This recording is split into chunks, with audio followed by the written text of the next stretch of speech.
This is a quick video just to show you how to put in labels for percentages and such things on your pie charts and bar charts.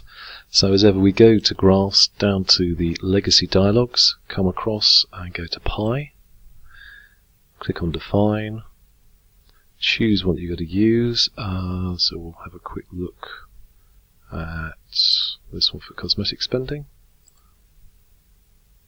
Actually, I'm just going to reset that because I put it in the wrong place. Try it again for cosmetic spending. Click OK.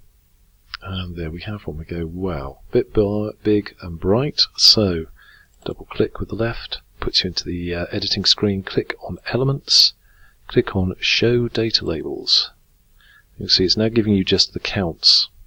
Now we don't want just the counts, so we have to come over to the editing box and we go, how much do they spend on it? Yes, we want that up there. Percentage, yes, that would be helpful. Put that up there. Count, it's not very informative really, so we'll get rid of it this time. And click Apply. And there you can see the change with the percentages, etc. And then when you click out of that, it should all go to where you want it to be. So you've got a version there of it showing. So that's that one. If I wanted to do a bar chart, similar principle, come down to Legacy Dialogues, go to Bar Chart, Simple, it's already there. And okay, this time we will go for age, say, and click it across. Go OK.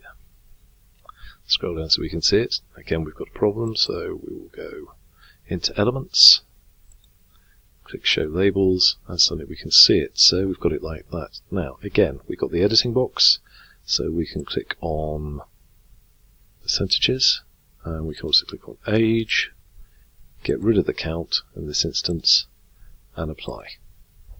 Again, you can see the ages there displayed and the percentages. Obviously, you can still edit and change the colours by highlighting or selecting the different bars, etc., or the segments, just as you have done in the earlier video. And that's it.